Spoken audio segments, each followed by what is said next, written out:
Welcome in. This is the Seventh Floor Show. I'm Tanner Rebello. Alongside me is Justin Doyle. Justin, how are you today, sir? Doing pretty good. How about you? Doing good, outside the fact that we don't have a third chair today. Tonight? It's just our second show. Joe was on our first show last week of the Seventh Floor. It went really well, that show. A lot of people watched it, and we thank people for watching it, and make sure you give us feedback. But Joe is still very much part of the podcast, the show here.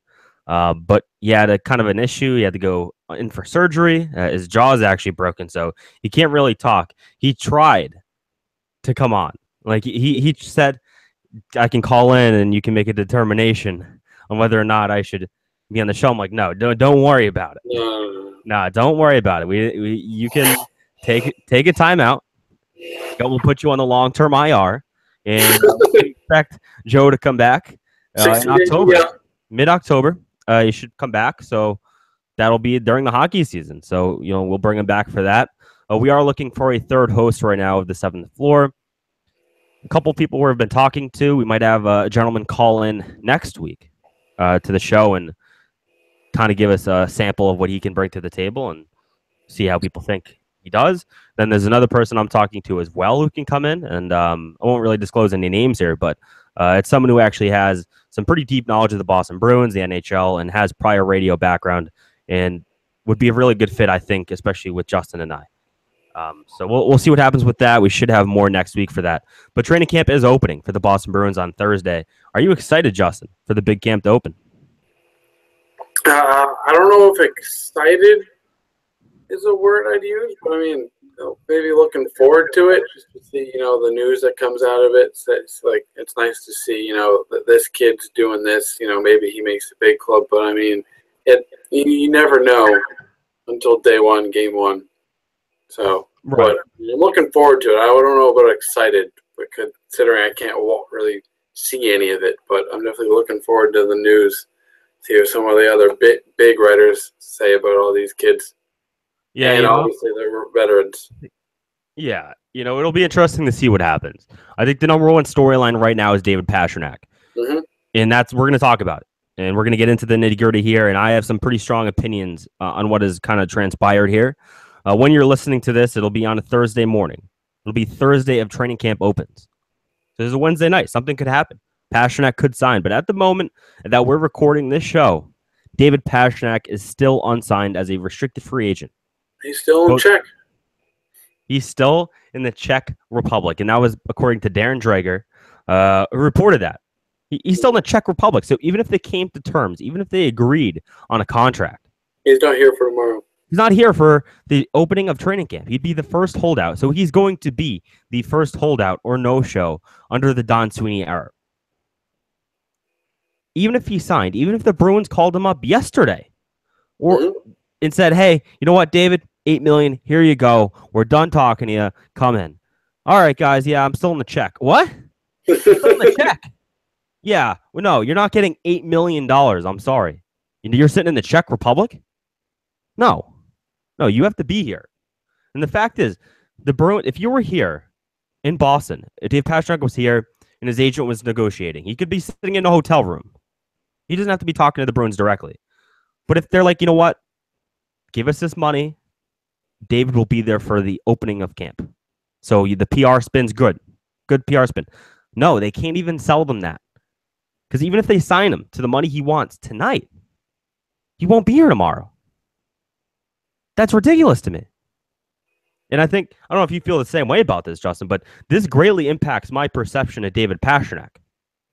Yeah, not as a player, but as a person. This is not what a leader would do. This doesn't show a willingness to negotiate.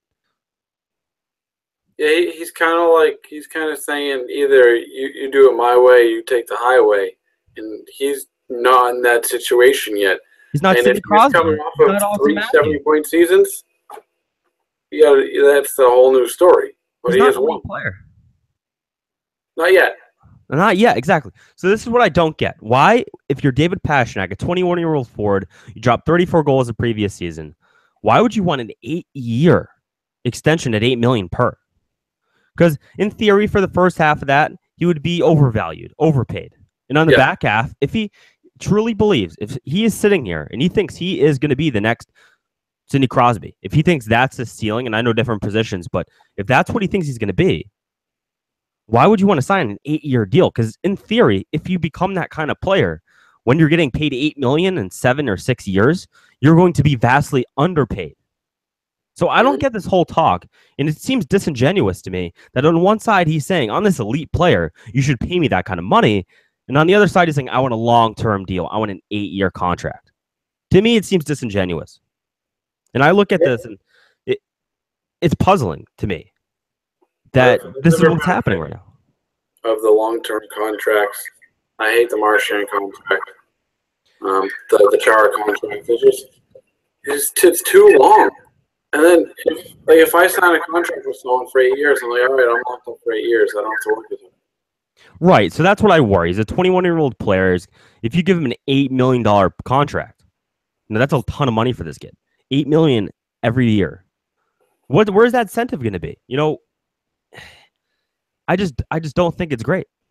I think it's disingenuous. How can you say you're an elite player and you're going to be top of the league talent when you want to sign an 8-year contract that, in theory, during your prime, you're going to be underpaid? Mm-hmm. I just don't get it. So I think on both sides of the aisle, something's up here. And the Bruins offered a 6 for 6, so $6 million for 6 years a couple months ago. And Cam Neely said something really interesting. He said, we didn't hear back from them for months because they were waiting on the Draisaitl contract, right? That's what the running rumor is. And then when the Draisaitl contract dropped, they're like, well, we won $8 million. It's like, well, you didn't negotiate. You sat there for 2 or 3 months and just didn't get back to us. And negotiations only started last Wednesday. And the fact is, he's in the Czech Republic. Doesn't really show wanting to get this done. He's not here. So if you're the Bruins, you're thinking, well, this kid doesn't even want to get this done. There's no willingness to negotiate. They're reportedly still far off. And another thing Cam said that sticks in my head is that $6 million per that first offer, that was a starting point. Yeah. We're going to work up because that's what negotiations do. That is how you negotiate. And if Pastrnak's camp really wanted $8 million, maybe they should have said, hey, we want 10. And then come to the middle. Right. So this is what so if their end target was $8 million per season, you don't start at $8 million per season. So I blame the agent here. I truly do. And part of it's probably on Pastrnak, but this agent has come across so unprofessional, seems to have no idea what he's doing. It doesn't make sense. There's no negotiations going on because the last report, they're still far apart. And obviously this can change. So he can sign tonight. But we're not really talking about whether or not he's going to sign or not be signed. It's just the whole process to getting that. It's kind of frustrating, isn't it? Yeah, it's just, I don't know, like you said, it just seems off. Something doesn't seem right. It smells. I think he wants to be here. I mean, he went. I don't know. Why is he not here then? That's my issue. I know, but why is he in the Czech Republic wanting to play with these European players? But, I mean, he did the thing in China, and it seemed like he was around here for a while, and then all of a sudden, now we see that he's back home. Doesn't make sense. Day before training camp. I'm pulling up Dreger's tweets. Darren Dreger tweets about this. So Pastrnak thinks you could get a $6 million per year offer from the KHL and then play in the Olympics. So that's what he's like. Oh, I'm gonna go play in the KHL for $6 million. So that's what Dreger's one of his tweets was or reports was that Pastrnak for $6 million. Well, because he doesn't care. He's the NHL is nothing, Justin. He wants to go play in Siberia. That's what this is what I don't get. He doesn't seem like he wants to play here. That's what I don't get. There's no way the Bruins are still at $6 million. He can play with his buddy Koplichev. Yeah, right. The guy no one cares. No one cares. Look, the KHL is probably fantastic hockey. I don't watch a ton of it, but it's not the NHL. It's still different. You can get $6 million per. Great, go play that gritty mess. You can get your throat slit or something with a skate, or poisoned, or your whole plane's gonna go down and crash, like it happened a couple of years ago in the KHL. Like it's a mess, and then you're gonna go play in the Olympics. Yep, they do. Like, who cares? Like, I get what he's trying to do here, but ultimately it doesn't make sense. He doesn't seem to care. And I think that's what you portray when you're not even in the continent, let alone the state. He's not in the continent. He's not in North America. He's not on the plane in the Atlantic. coming over. He's in the Czech. He's at home watching TV. Yeah, he seems that he would rather play in the KHL than play in the NHL, which, we've heard players do that before. Mm-hmm. But in theory, the best hockey players in the world are playing in the NHL right now. This is where you want to be. And if you think you're a world-renowned talent, why would you even joke around with a KHL rumor? You wouldn't. You wouldn't. So you question, what he thinks he actually is. And look, I think he's a great player. 34 goals is fantastic. Mm-hmm. But let's say he doesn't play. Let's say he doesn't come to the Bruins and re-signs here. Because he's going to be a holdout. So even if you're listening to this on Thursday, he's not going to be there at camp. Correct. So I look at the young players. Look, all right, Pastrnak's not going to play now. Is Frank Vatrano going to get a real look here? Is Rebecca Karlsson going to get a real look? There's a ton of young players on this team. And I look at their negotiations, and if the Bruins come out, so say a report comes out after this ends, and the Bruins offered $6.5 million. Would that be acceptable to you? Would you think that is a good offer, a fair offer to Pastrnak? Well, I think so. I mean, he's probably I was thinking they were going to sign him for maybe like 7, a little over 7.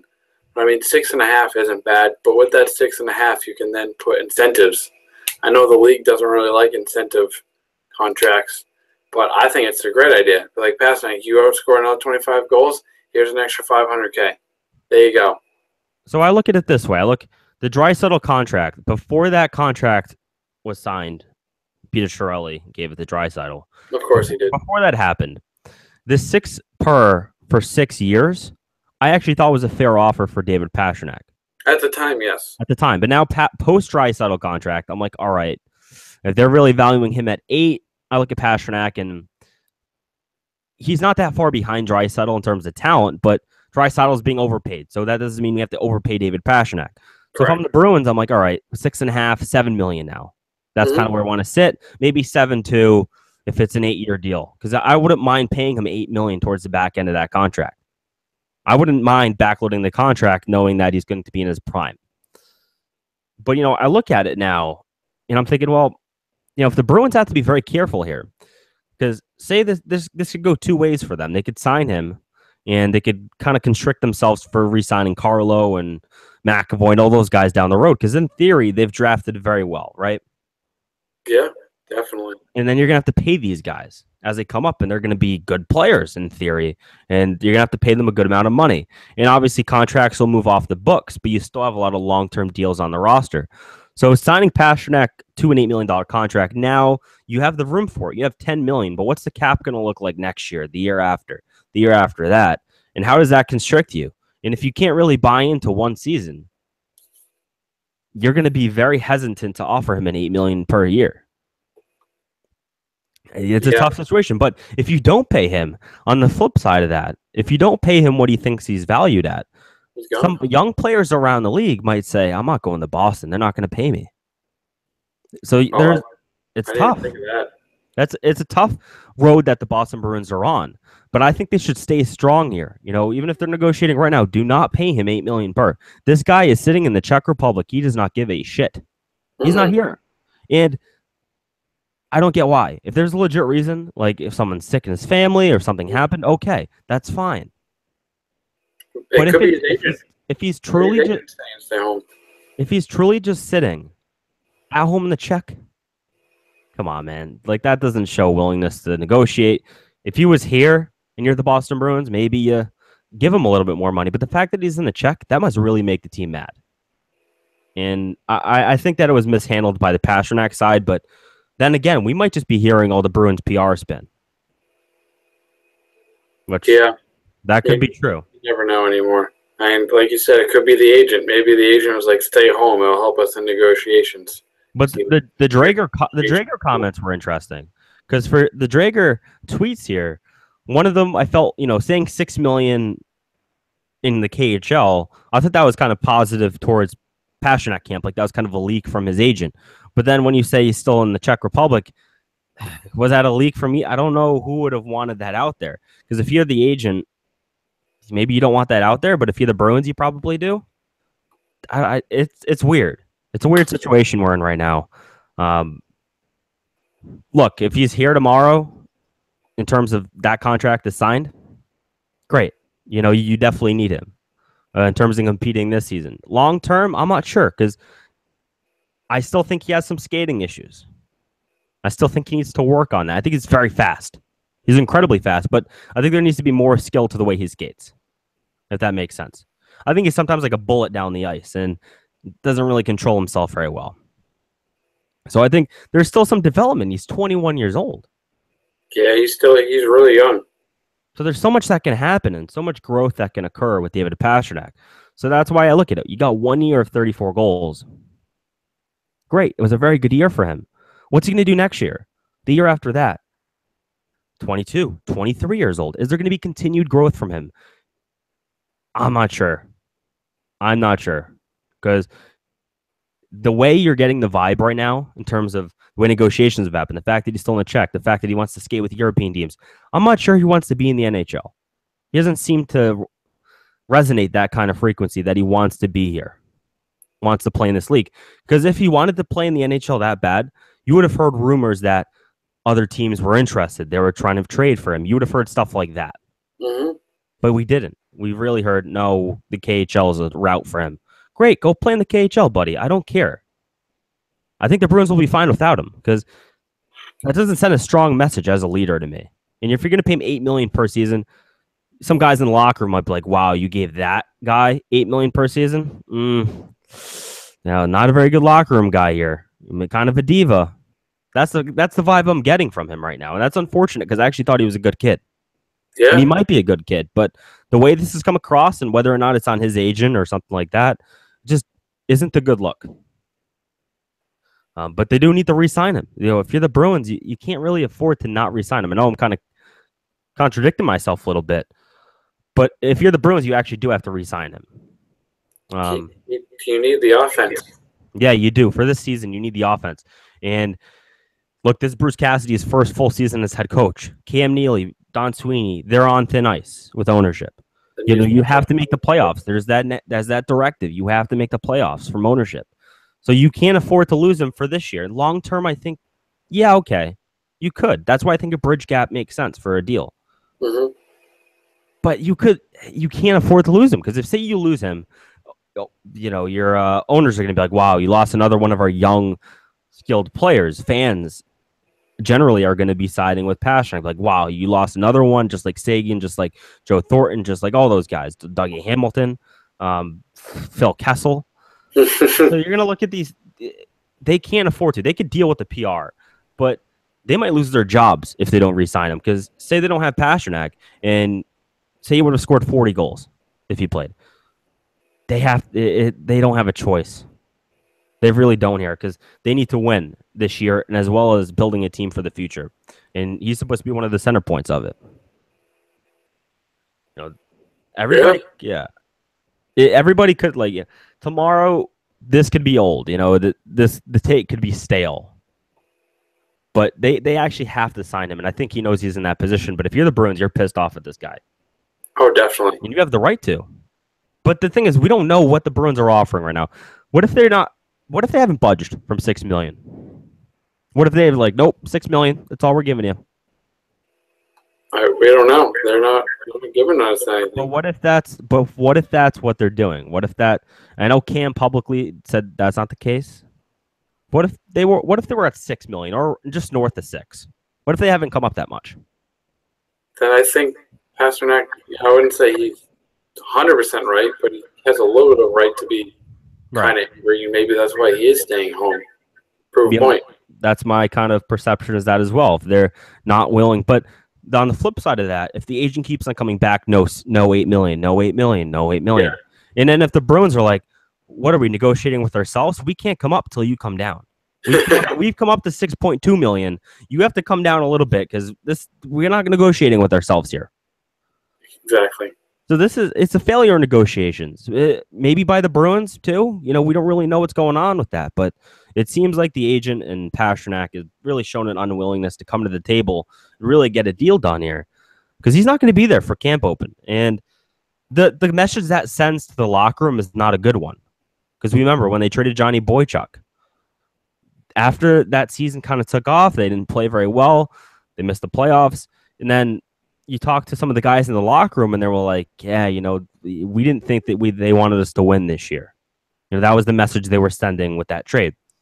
So if Pastrnak's not here to open camp, that's kind of the message you're sending to that locker room. And I know I've heard quotes from Torrey Krug, David Backes, David Krejci, a couple other guys as well, who have all said, Pastrnak needs to be here.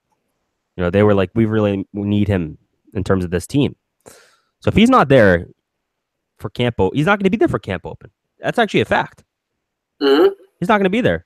So the message you're sending, even if he signed, it's like, so say he signed, if he signed to a contract tomorrow when camp opens, or today when camp opens, when you actually watch this, if he signed to a contract and he's not there, the players are going to be like, why the hell weren't you here? They're going to look at Pastrnak. Well, what the hell? You're not here, buddy. But if he's unsigned, it's going to be on the Bruins. They're going to, even if the negotiations were Pasternak's fault, the players are going to be like, oh, you don't want us to win this year? That's our best player. You're damned if you do, and you're damned if you don't. Exactly. It's a bad situation they're in right now because it got to this point. It should have been done a long time ago. Yep.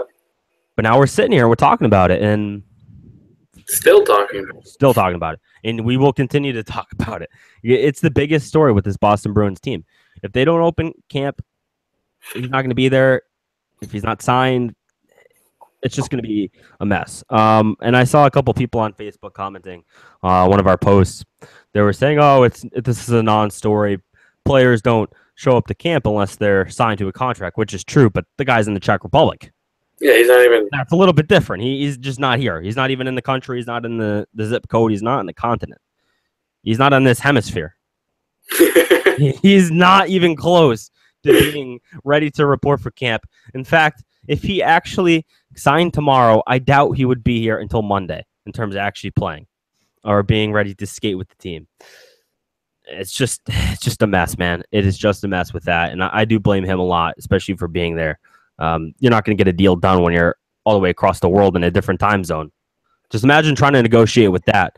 The agent's like, oh, I got an offer from the Bruins. Can I call David? Ooh, I can't call David. He's sleeping. It's a 6-hour difference here.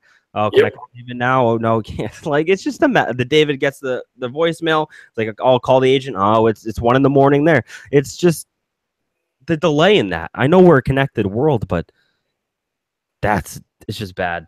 It's a bad look for him. And he's going to have to do a PR spin because I do think that fans are a little pissed off. Bruins fans have the tendency to get really heated. And they should be. Yeah. City of champions. We want to win. City of champions, man. Look, yeah, there's the drive to win. You have to field a competitive hockey team. They're not going to win a Stanley Cup this year, in my opinion, but they should be competitive. And Pasternak's going to be a big part of that, and they need him here. Yep. There's really no excuse. And if you're the Bruins, $8 million for 8 years, okay. I mean, fine. If you want to be here for that, and if we do have confidence in you being a projected top player in the league, that's a bargain. But I question why he wants an 8-year deal at $8 million. Because why would you want to lock yourself up that long as a young player? Do you question your own ability to get to that level? Like I said, disingenuous. Moving on here, let's talk about rookie camp, which opened last week. That's why we had last Thursday's show kicking off. We were opening up for the rookie camp, the development camp, and Justin actually watched a hockey game from it. So give me some thoughts on what you saw and some of the players that you were kind of impressed by or lack thereof. I forget when it was. I think it was late last week sometime. I think it was Thursday or Friday. The Prospects Challenge was going on up in Buffalo. I think it was like Buffalo, Pittsburgh, in New Jersey, maybe one or two other teams. And the game I watched, the Bruins were playing the Penguins, all their rookies. And in the first period, it looked like they were the Bruins. It looked like they were a Pee Wee hockey team. Mm-hmm. It looked like they had no idea what they were doing. There's no chemistry, just no passes connecting, just nothing. And the Penguins scored twice in the first period. I think they scored within the first 10 minutes of the game. And then, they went to the locker room and I was like, oh, great. I'm watching crappy hockey already. Just, yeah, that's prospect. I just saw this. So I'm on Twitter right now. I'm trying to keep up the latest with the David Pastrnak news. WEI runs this article with the title, "If he wants a deal, David Pastrnak should come to Boston." It's like, no, he's not even here. The deal's not going to occur before training camp opens. So look, yeah, he should be here. You're right. Thanks, Captain Obvious. Let's run that headline. Oh man, but yeah, look, that's what happens. The lack of chemistry makes sense. You don't expect them to be overly chemistry there. I thought what I liked this past week was the fact that Matt Grzelcyk, who I talked about last week's show, how I'm really into this guy. I think he's going to be a good player, and he was a good player in college, and he's shown a lot. He's an offensive defenseman. So think Torrey Krug, but projects to be a little bit better, I think, long term. And he's gonna be in that battle for that 7th defenseman role. I know that was the story. He actually got sent right to the big camp, skipped the rookie camp this year, being his second year in the organization. So I like to see that, and I think Grzelcyk's a guy to watch, and he should be. He should be the 7th defenseman over some of the guys they've brought in. Over Tommy Cross, I think he should. Yeah, I think Grzelcyk's a good option to have, and he's not afraid to play defense. He said that. And he stated that he's not afraid to go and play defense, even though he's an offensive-minded player. Mm-hmm. He will play defense. He's not going to give up on that, and he wants to improve that ability. So I think he's a good guy to look at, and I think you might see him play in the NHL this season, especially if you're a Boston fan.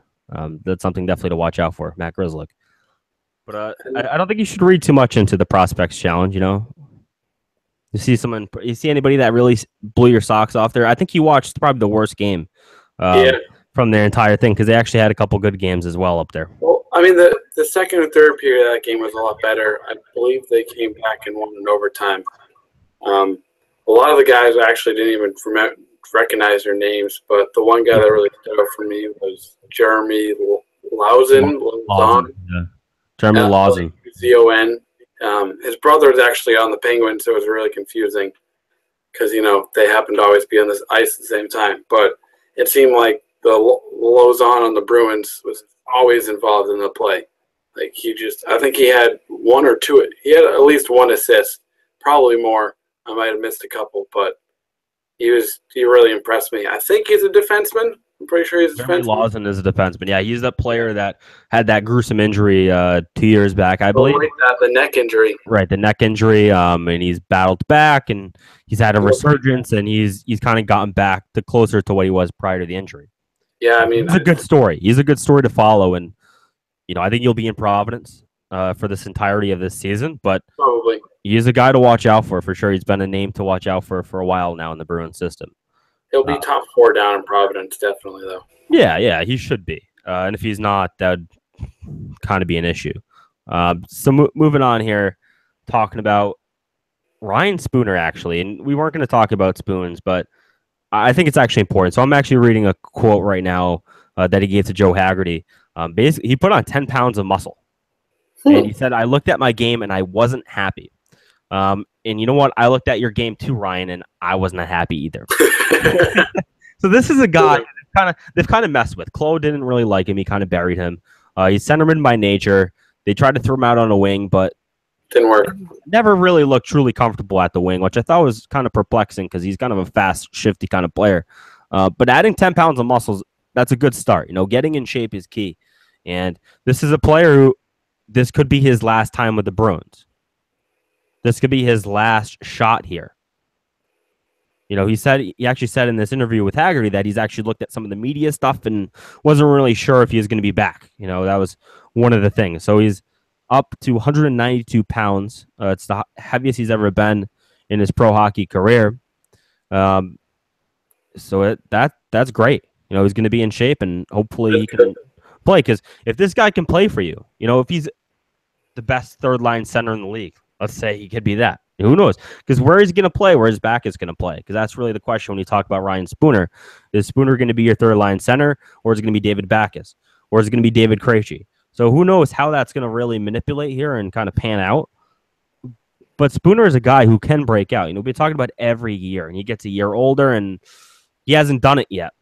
But this is it. This is it right here. He's playing for it. This is him playing for a long-term contract this season. This is where he has to show this is who I really am. And the fact that he's put in the work here and is willing to gain muscle and get into shape and improve himself is big for the Bruins. And I think this is a guy who has a lot to prove, and it looks like he's willing to do it. And he's shown a little bit of, that flashes. It's been flashes. And then all of a sudden, either when Claude was here, you'd get like healthy scratched, or he'd be taken off the power play after a great game. Right. So his early career development, confidence. His early career development with the Bruins was hurt. I think he was severely hurt by Claude Julien. I think Claude kind of hurt players like that. He hurt players like Marchand for years. There was this slow development with Claude. It was just always like, oh, we're not going to play the young kids today. We're packing it in. We're packing it in our own zone here. Chris Kelly. So yeah, look, it's a different system. Bruce Cassidy, this is his second year, and he's definitely more open to a guy like Spooner. So we'll see what happens with Ryan Spooner, but that's a guy to watch.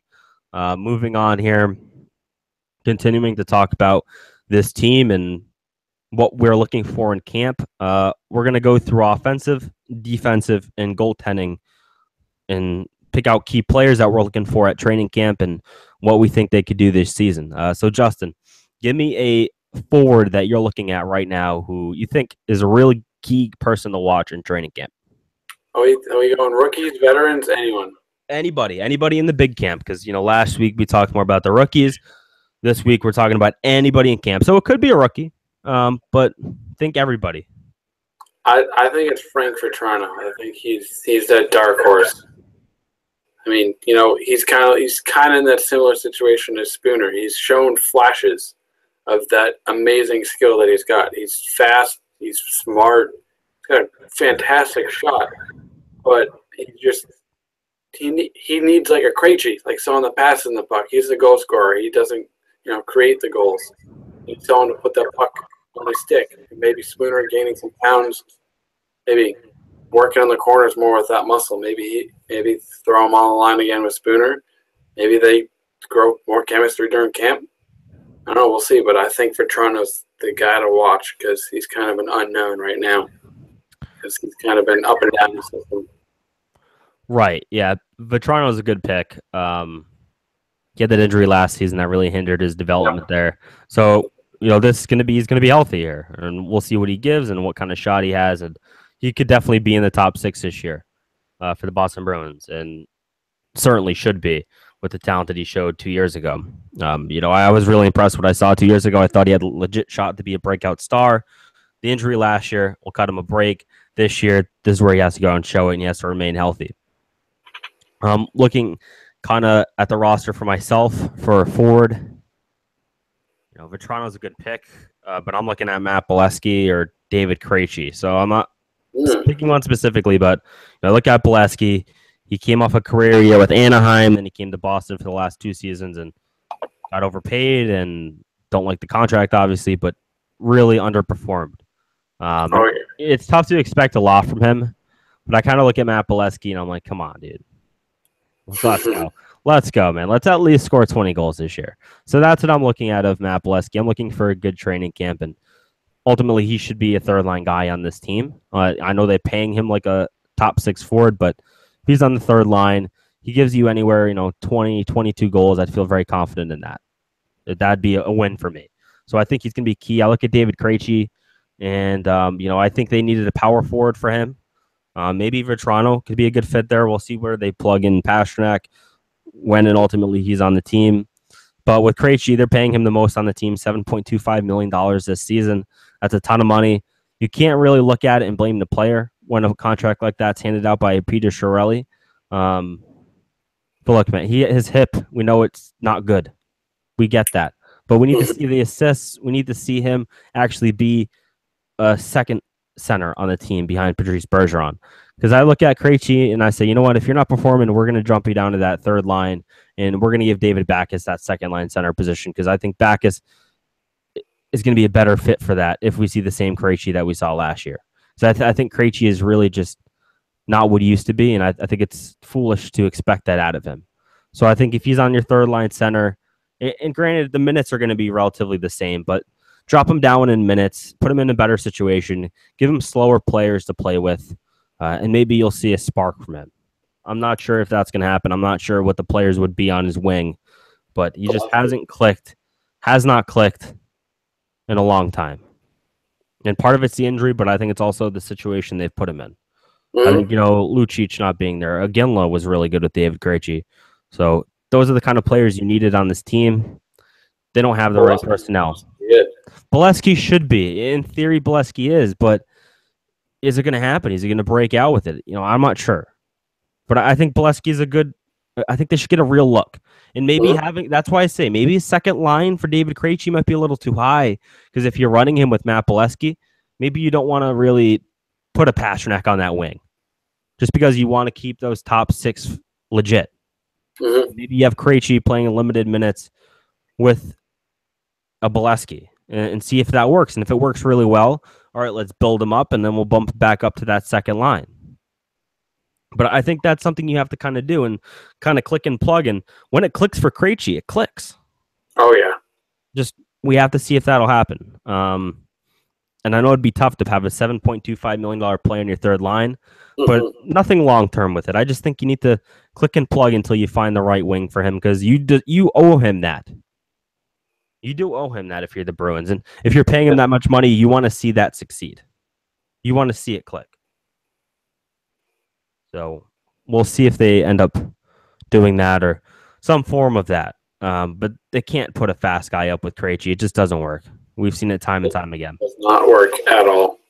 Moving on to defense, who are you looking at in camp here, Justin? Most people are probably going to say McAvoy, but I'm not. I'm going to say Carlo, coming off, kind of that year where the Bruins were like, hey, kid, you're going to play 30 minutes a game. Have fun. Good luck. And he proved everyone wrong. He was like, you know what? I'm a great hockey player. I'm a great defenseman. Here, look at me play. Now I'm showing off. And now coming back with his second season, he's got more experience. He's probably going to end up with Big Z again. Maybe not. Maybe they throw McAvoy up there. But wherever he lands, he's going to be playing a ton of minutes. And I think he's going to be a very solid defenseman. I mean, I wouldn't call him a defensive defenseman. Maybe two-way. He's definitely more of a defensive defenseman. Yeah. He's more traditional. More towards defense than offense. Because your McAvoy is more offensive. Yeah, you get a lot of these. I mean, Matt Grzelcyk's an offensive guy if he ends up playing as your seventh. Torrey Krug is an offensive guy. But you do have, Carlo's a defensive player. You look at him and where's he going to play? Is it going to be with Chara? Is it going to be McAvoy with Chara? I'm not really sure what Cassidy is thinking. So if he's not with Chara, he's going to be with Kevin Miller, which doesn't exactly excite me, but it could work. Yeah. Carlo, he has a lot to prove here. If he can stay healthy, I thought he played very well last year when he played. So we'll see. If he can stay healthy, really develop, really grow as a player, he's a top 4 defenseman. And I think just a year ago, we were sitting here and probably thinking, there's really not a lot of top 4 guys on this team. Now you're kind of looking at it like, actually, they have a couple legit top 4 guys. I'm looking at Torrey Krug. And I don't like the Krug contract. I think Torrey Krug is getting vastly overpaid. But I'm looking at him, and I need to see it from him. Last year, he had a lot of posts. He didn't really score a lot of goals, and he's an offensive. A lot of assists, though. He's an offensive. Yeah, he is. Yeah, exactly. A lot of assists. So I'm kind of looking for Torrey Krug to kind of take a step forward here. He's in the prime of his career in theory, so you need to really see something from him. But he's getting paid a lot of money to be a third pairing player. That's what I'll say. He's getting paid a ton of money to be a third pairing guy, and granted, Adam McQuaid is also getting slightly overpaid as well. But I look at Torrey Krug and I'm like, we need to see something from you here, buddy, because we do have some young defensemen coming up in the system, and you need to be able to play well. And I know they're paying him a lot of money, so there's a commitment there, but Torrey Krug has a lot to prove, I think, this season, because you do have a ton of young players coming through. And that maybe more just like him. Yeah. Just like him, Matt Grzelcyk's just like him. Charlie McAvoy's going to be a very offensive-minded player, and obviously he's a better player already than Krug, but you can look up and down, and Robbie O'Gara is more offensive-minded as well. Carlo is a little, defensive guy as well, but he can also score as well. He's a nice shot. Kevin Miller is a nice shot. So we'll see with Torrey Krug what happens here. He's a good power play specialist, so I think that's what they like him as. Kind of brings another forward on the ice, but I would like to see him take a step forward because I think the contract, like many on the Bruins, is an overpay. Slightly. Not to his fault. He deserves that money for sure. But I think it's a little bit higher than it probably needed to be, and I think he would have taken a little bit less. So I think they should have been a little more stiff on it. I like Torrey Krug a lot. I think he's a good player. But we have yet to see that step forward in the last 2 seasons from him. Especially last year, I don't think he took a step forward. I think it was a side step. It wasn't a step back per se, but I would like to see a little bit more from him. A little bit more. A little bit more. Not a ton more, but I think a little bit more because I haven't seen him take that step forward in a while. Moving on here, talking about goaltenders, and obviously there's not a lot to talk about, but what are you looking for? Not picking a player, but well, maybe you can pick a player, but what are you looking for in particular from them? More consistency in the duo of, starter, Rask and whoever they paired with. Because, their Bruins haven't had any solid help from their whoever the backup is, doesn't matter. They don't have any trust in him. Because he doesn't go out there and win games. I don't know, maybe the team doesn't play in front of the backup. Maybe the backup's not that good. Just whatever it is, it seems like they don't trust their backup, and then Rask plays slightly, like 2 or 3 more too many games. I know that doesn't seem like a lot of games, but when there's 82 games this season, those extra 3 games will really matter in the playoffs. So, right? Yeah, so it's key. That's important, especially with what's going on in terms of Tuukka Rask. I know we've looked at it before, you and I. We've kind of taken a look at where Rask's rankings go in terms of ice time. And games played, and he's up there, maybe getting 2 or 3 games more. I think what's important is when Khudobin's getting blown up and he has to get pulled. I think that's really where that extra time goes on. Right. So I think Cassidy was smarter than Claude in the sense that, all right, my backup's not great, but I still have to roll him out there because Tuukka needs a day off. Where Claude was like, all right, yeah, Tuukka, you're going out, even though he needs a break. But what the issue was, I think, for last season to me is the lack of completion of games for a Khudobin, playing the full 60 minutes to giving Tuukka that full night off. So I think that's going to be key. Like you said, the consistency in the play. Khudobin, I like the move to bring him back, but I look at a backup goaltender and I think there's always a better option here. I would like a backup goaltender that can kind of poke Tuukka right in the ass and say, hey, I'm behind you. I'm Jimmy Garoppolo to Tom Brady. I have the capability of coming in and taking your job. That's what I would like to see. And I don't know who it is. Is it Zane McIntyre? I'm not entirely sure. Is it Daniel Vladar? It's too young. Maybe. Right. It's too far away. He's not ready. But is it McIntyre? McIntyre this season is actually a real question. Malcolm Subban, can he finally take that leap that he's never taken? A former first-round pick. So he's a bust right now, but that's what I'd like to see out of a backup. I think that's what their job is. Less in terms of all right, we're going to give him a day off. It's they should be inspiring that player to go above and beyond the call of duty to hold on to their job. And if you're Tuukka Rask, you look behind you the last couple seasons and you're like, not much there. Nothing really there to scare him. Yeah. I mean, Chad Johnson, I think, was the last one that probably made Tukes do a little toot, Yeah. And Chad Johnson ended up became a starter. Right, became a starter. Exactly, and is still a legit goaltender. So I think they've had a real lack since Johnson. There's been a couple guys who've kind of come in, and Gustafsson wasn't really great. Khudobin's okay. He's serviceable as a backup, but he's not going to really scare Tuukka for his job. Yeah. And I think legit teams in the NHL have that. Teams that are Stanley Cup teams right now in the NHL, they have that backup. Marc-Andre Fleury had Murray behind him, right? There's teams like that in the NHL. They have those kind of players that you could be they should be playing 50-50. That's what I think an NHL team has. And then as you develop that throughout the season, if you're a Stanley Cup team, you kind of have, all right, that guy is now overperforming because he's winning the battle now. So he's going to be the starter, and I think it puts you in a better position for the playoffs because then you had a legit battle to get him to his peak out of the goaltender. Then you still have the guy behind him saying, I'm still working here, and if you stop, I'm going to take over for you. So I think there's a lot to be gained from that. I don't think there's an answer for the Bruins for that. But if Khudobin or someone like that, like McIntyre, could give him a run for his job for Tuukka Rask, I think that's how you really get the most out of him. I look around the NHL, and that's kind of what I've been seeing, or kind of what we've been seeing in the NHL, is the elite teams have that kind of situation. Because Tuukka's an interesting player because he's a good goaltender with the right defense. With the right defense, he's a really good goaltender. But he's not a trophy winner. Right, but I look at him right now, and he's 10, maybe around 10 or 11th in the league in terms of goaltenders. So that's not elite to me. It's borderline elite. Top 5. Right, exactly. So he's not elite. So you need a backup that's pretty good. Yeah. In order to kind of inspire him to outplay that. Because he has the potential to be elite.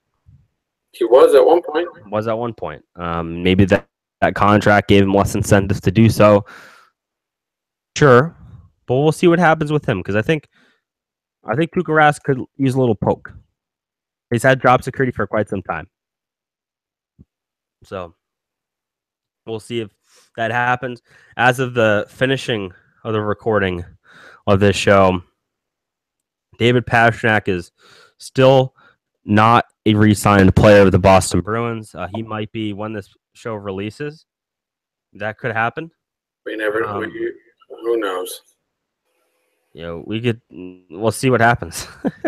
It's really unclear. If he's going to sign a contract before camp opens, probably not. If not, he's not going to be there. It's just a mess, Justin.